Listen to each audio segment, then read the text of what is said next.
Avant de passer aux prises de parole, je voudrais saluer les membres de l'association ABAO qui nous ont rejoints. Association ABAO qui nous fait découvrir tous les jours un peu plus de l'Argentine et nous l'en remercions. Je remercie son président Jean-Paul Abadie qui est à mes côtés. Et je voudrais aussi saluer les membres de la municipalité de Tajan, monsieur le maire de Tajan. Est-ce que monsieur le maire de Tajan pourrait nous rejoindre? Monsieur le maire de Tajan est avec nous aujourd'hui parce que l'ancêtre de Pedro Arieu, qui a émigré en Argentine, venait effectivement de Tajan. Donc l'origine de tout ceci, eh bien, c'est la ville de Tajan. Et nous remercions monsieur le maire de Tajan. D'ailleurs, je peux vous dire qu'à Tajan, vous pourrez aussi admirer une des statues de Pedro Arieu, statue qui a été installée il y a 2 ans, je crois. Monsieur le maire. Ça, il y a 2 ans. Voilà. Très bien. Très bien. Non, voilà. Au moins 2 minutes. Bon, merci d'être venu. Merci à la délégation de Tajan de nous avoir rejoints. Donc, je vais peut-être maintenant passer la parole à Jean-Paul Abadie qui va vous lire un message de Pedro Arieu et je terminerai par la lecture de la fin du message.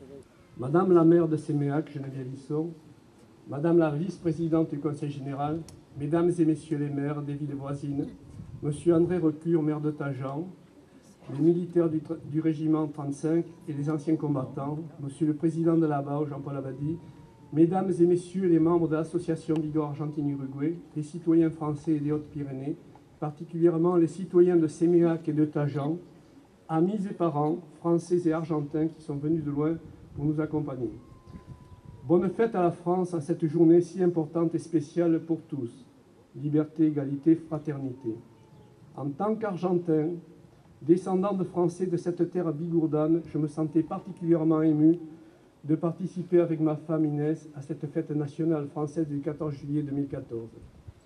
De plus, commémorant cette année les 100 ans de la Première Guerre mondiale, mon cœur bat très fort pour la cérémonie de restauration du monument aux morts, l'hommage aux 4 natifs de Séméac fusillés pendant la Seconde Guerre mondiale, et le fait de partager la fierté et la joie de toutes les personnes présentes lors de ces actes et hommages.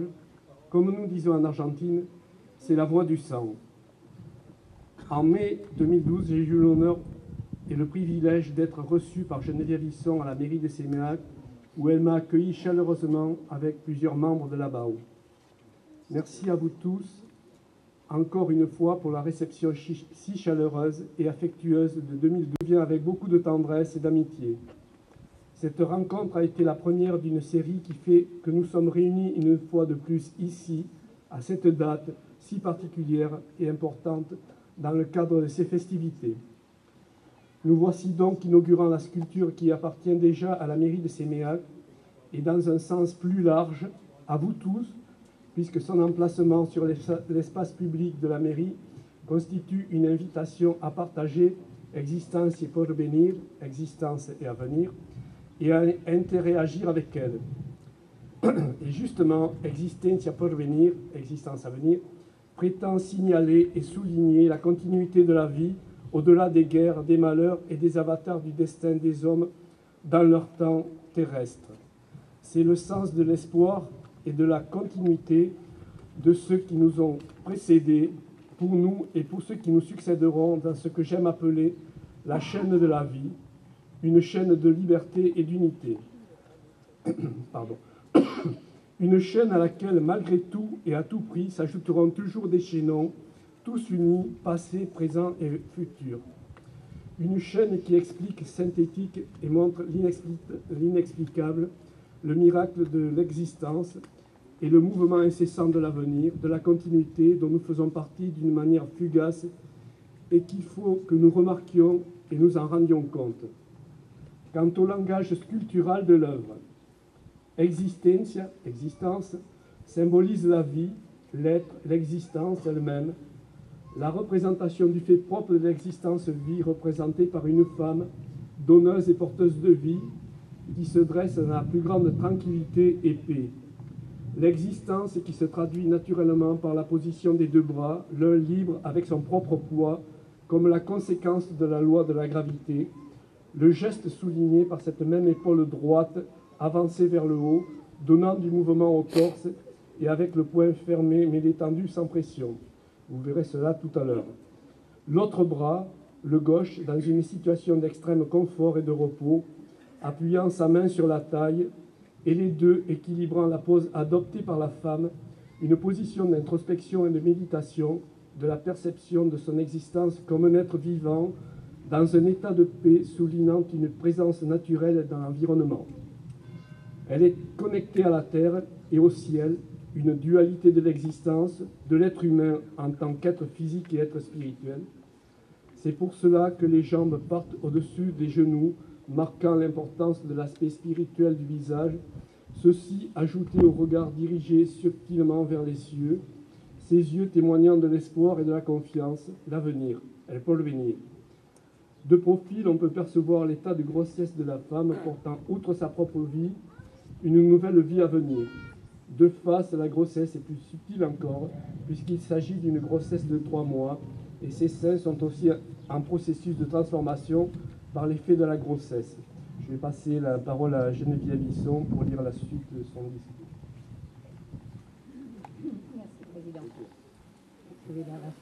Merci, Président. Mes visites des 3 dernières années en Bigorre m'ont enthousiasmé pour le lien artistique, culturel avec mon lieu d'origine familiale, d'où cette idée d'apporter un signe et un symbole de la continuité de la vie des habitants passés, actuels et futurs des Hautes-Pyrénées. Eux tous sont les destinataires de ce symbole, rappel et espoir de continuité dans la chaîne de la vie qui unit toutes les générations.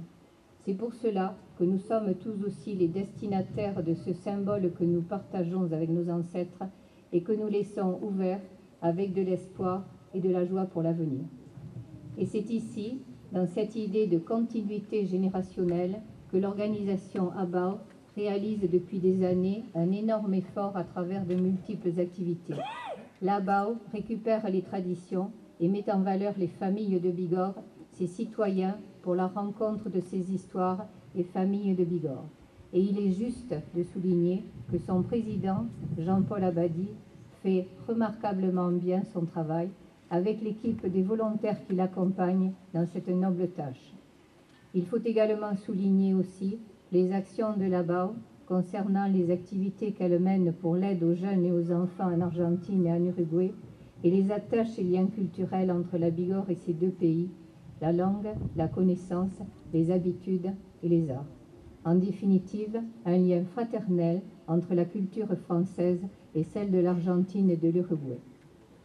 Je ne doute pas que Existentia Porvenir, existence à venir, transmettra aux générations futures le fort symbole spirituel et culturel qui m'a accompagné lors de sa création. Merci à vous tous. Pedro Arrieux.